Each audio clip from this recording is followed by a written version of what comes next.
नमस्कार मित्रों, एक बार फिर से हमारे YouTube चैनल पर आपका हार्दिक स्वागत है। आज हम रीट 2015 में भारतीय संविधान व राज्य व्यवस्था के आए हुए 10 प्रश्नों की व्याख्या सहित चर्चा करेंगे। इससे पहले हमने आरटेट 2011 और आरटेट 2012 में आए हुए भारतीय संविधान व राज्य व्यवस्था की प्रश्नों की व्याख्या सहित चर्चा की थी, जिसका लिंक आपको इसी वीडियो के नीचे मिल जाएगा, आप देख सकते हो। आज हम लेंगे रीट 2015 में आए हुए प्रश्न। तो पहला प्रश्न है, भारतीय संविधान की प्रस्तावना में संशोधन किस वर्ष में हुआ? तो ये आपकी प्रश्न प्रस्तावना से पूछा गया है। 1975 में, 1976 में, 1978 में, 1992 में। तो इसका राइट आंसर हो जाता है 1976 में। देखिए मित्रों, भारतीय संविधान की प्रस्तावना में अब तक एक बार संशोधन किया गया है संसद के द्वारा, 1976 में। 1976 में प्रस्तावना में संशोधन 42वें संविधान संशोधन के तहत किया गया और 42वें संविधान संशोधन के तहत ही प्रस्तावना में 3 नए शब्द जोड़े गए थे। कितने? 3 नए शब्द, समाजवादी, पंथ निरपेक्षता व अखंडता। इस प्रकार 42वें संविधान संशोधन के तहत प्रस्तावना में 3 नए शब्द जोड़े गए थे 1976 में, और प्रस्तावना में अब तक एक बार संशोधन हुआ है। आगे आपसे ये भी पूछा जा सकता है कि 42वें संविधान संशोधन के तहत प्रस्तावना में कितने शब्द जोड़े गए थे? तो आंसर होगा 3। या ये भी पूछा जा सकता है कि 42वें संविधान संशोधन के तहत प्रस्तावना में निम्नलिखित में से कौन सा शब्द नहीं जोड़ा गया? समाजवादी, पंथ निरपेक्ष, अखंडता, न्याय। तो इस प्रकार ऑप्शन देकर आपसे प्रश्न पूछा जा सकता है। चलिए अगला प्रश्न हम लेते हैं। अगला प्रश्न है आपके, वह संवैधानिक संशोधन जो शिक्षा के अधिकार से संबंधित है। तो ये प्रश्न आपके मौलिक अधिकारों से पूछा गया है। मौलिक अधिकारों से, मौलिक अधिकारों का उल्लेख भारतीय संविधान के भाग 3 में है, अनुच्छेद 12 से 35 तक। तो शिक्षा का अधिकार, शिक्षा का अधिकार जो है भारतीय संविधान के 6 मौलिक अधिकारों में दूसरा मौलिक अधिकार है स्वतंत्रता का अधिकार। स्वतंत्रता के अधिकार के अंतर्गत ही शिक्षा का अधिकार शामिल किया गया है। शिक्षा के अधिकार को 86वें संविधान संशोधन के तहत भारतीय संविधान में जोड़ा गया था अनुच्छेद 21A में। अनुच्छेद 21A एक नया अनुच्छेद जोड़ा गया, या इसे हम कह सकते हैं 21K। तो अनुच्छेद 21A या K में शिक्षा के अधिकार को मूल अधिकार के अंतर्गत जोड़ा गया। किस संविधान संशोधन के तहत? 86वें संविधान संशोधन के तहत। और ये संविधान संशोधन कब हुआ? 2002 में हुआ। और इसी संविधान संशोधन के तहत 11वां मूल कर्तव्य भी जोड़ा गया था। 11वां मूल कर्तव्य भी जोड़ा गया था भाग 4K में, अनुच्छेद 51K में। इसके अतिरिक्त देखिए मित्रों, 52वां संविधान संशोधन हुआ था 1985 में, राजीव गांधी की सरकार के दौरान। 52वें संविधान संशोधन के तहत 10वीं अनुसूची जोड़ी गई। कौन सी अनुसूची? 10वीं अनुसूची। और ये 52वां संविधान संशोधन जो है दल बदल कानून से संबंधित है। किससे संबंधित है? दल बदल कानून से संबंधित है। 42वां संविधान संशोधन 1976 में हुआ था। ये भारत का सर्वाधिक विवादास्पद संविधान संशोधन है और सबसे बड़ा संविधान संशोधन है 42वां संविधान संशोधन। और 61वां संविधान संशोधन 1989 में किया गया था, राजीव गांधी सरकार के कार्यकाल के दौरान ही। और 61वें संविधान संशोधन के तहत ही मतदाता की आयु 21 वर्ष से घटाकर कितनी कर दी गई मित्रों? 18 वर्ष कर दी गई। चलिए अगला प्रश्न हम लेते हैं। अगला प्रश्न है, किस समिति की सिफारिशों को आधार मानकर भारतीय संविधान में मूल कर्तव्य जोड़े गए? तो मौलिक कर्तव्यों से प्रश्न पूछा गया है और आपके रीट में मौलिक कर्तव्य सिलेबस में दे रखे हैं, और आपके मौलिक कर्तव्यों से प्रश्न अगली बार भी आ सकता है, पूरी संभावना है। तो यहाँ 4 ऑप्शन है, सरदार स्वर्ण सिंह समिति, अशोक मेहता समिति, सादिक अली समिति, हेगड़े समिति। तो इसका राइट आंसर हो जाता है ए, सरदार स्वर्ण सिंह समिति। इसी समिति की सिफारिश पर 1976 में 42वें संविधान संशोधन के तहत भारतीय संविधान में 10 मौलिक कर्तव्य जोड़े गए थे। अशोक मेहता समिति का संबंध पंचायती राज संस्थाओं से है। इसका गठन किया गया था 1977 में। मोरारजी देसाई की सरकार के दौरान और इसने द्विस्तरीय पंचायती राज व्यवस्था की सिफारिश की थी। किसने? अशोक मेहता समिति ने। इसी समिति ने पहली बार ये सिफारिश की थी कि इन संस्थाओं यानी पंचायती राज संस्थाओं के चुनाव दलीय आधार पर होने चाहिए। सादिक अली समिति का संबंध भी राजस्थान में पंचायती राज व्यवस्था में सुधार से संबंधित है। इसका गठन 1964 में किया गया था, सादिक अली समिति का।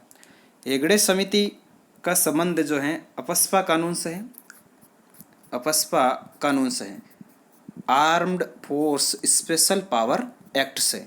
इसका गठन 2013 में किया गया था, मणिपुर में फेक एनकाउंटर की जांच के तहत किया गया था। अपस्पा कानून के तहत मणिपुर में जो फेक एनकाउंटर हुए थे उसकी जांच के लिए हेगड़े समिति का गठन किया गया था। चलिए अगला प्रश्न लेते हैं। नेक्स्ट प्रश्न जो है आपके दे रखा है, भारत सरकार ने काका कालेलकर को अन्य पिछड़ा वर्ग आयोग का अध्यक्ष नियुक्त किया। नियुक्ति का वर्ष है 1951, 1953, 1955, 1957। तो इसका राइट आंसर हो जाता है 1953। देखिए मित्रों, ये प्रश्न आपके आया सामाजिक न्याय से। सामाजिक न्याय का सामान्यतः अर्थ यह है कि पिछड़े वर्गों का उत्थान करना।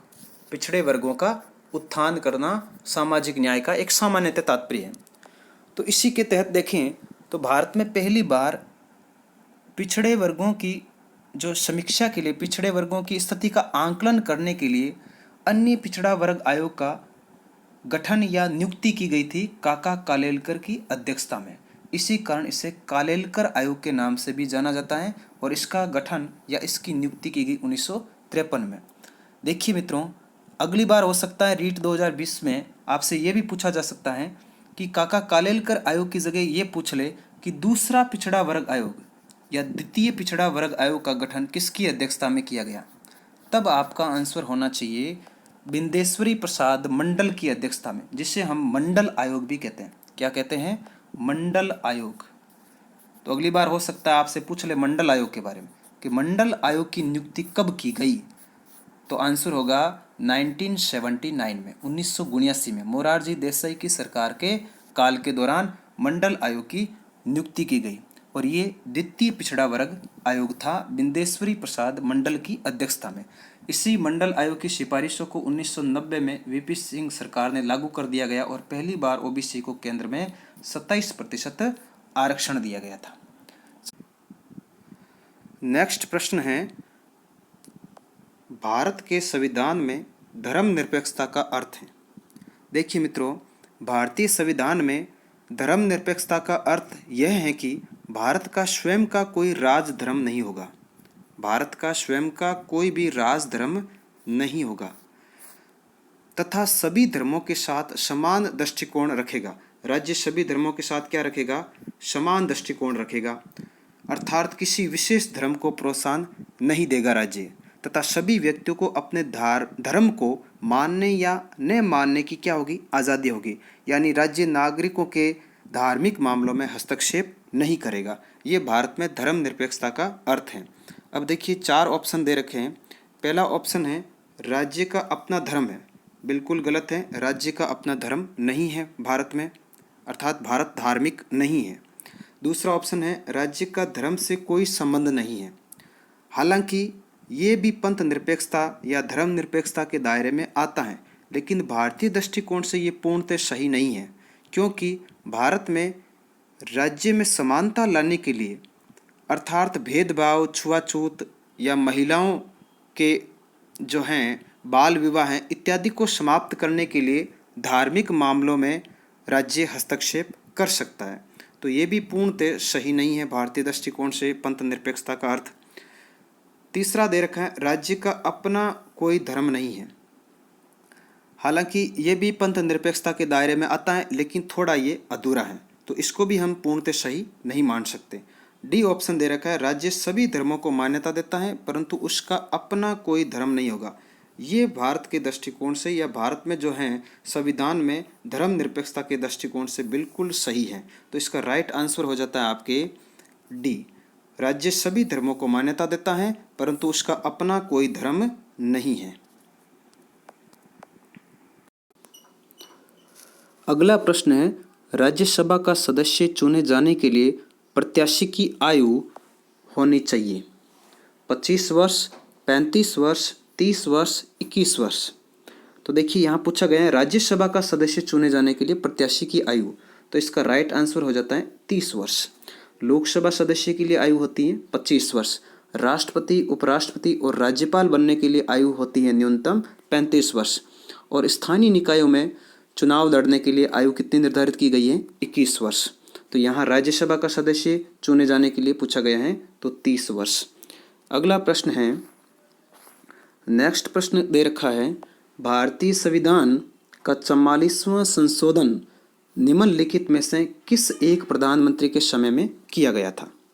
तो यहाँ 44वां संविधान संशोधन हुआ था 1978 में, और मुख्यतः ये संविधान संशोधन जोड़ा हुआ था संपत्ति के मौलिक अधिकारों की श्रेणी से समाप्त करके इसे कानूनी अधिकार बनाया गया था। तो ये संविधान संशोधन हुआ था मोरारजी देसाई की सरकार के कार्यकाल के दौरान। तो इसका राइट आंसर हो जाता है मोरारजी देसाई। देखिए मित्रों, आगे आपसे ये भी पूछा जा सकता है कि रीट 2020 में 42वां संविधान संशोधन किस प्रधानमंत्री के समय में किया गया? तब आपका राइट आंसर हो जाता है इंदिरा गांधी। ऐसा भी पूछा जा सकता है 86वां संविधान संशोधन किस प्रधानमंत्री के कार्यकाल में किया गया था? तो अटल बिहारी वाजपेयी। तो आपके रीट के अकॉर्डिंग एक तो 42वां संविधान संशोधन, एक 44वां संविधान संशोधन और एक 86वां संविधान संशोधन, ये तीनों संविधान संशोधन बहुत ही इंपॉर्टेंट हैं। बार बार यहाँ से प्रश्न पूछे जा रहे हैं और पूछे भी जा सकते हैं। अगला प्रश्न है, सर्वोच्च न्यायालय का वह कौन सा न्यायाधीश था जिसके खिलाफ महाभियोग प्रक्रिया आरंभ की गई लेकिन महाभियोग पास नहीं हो सका?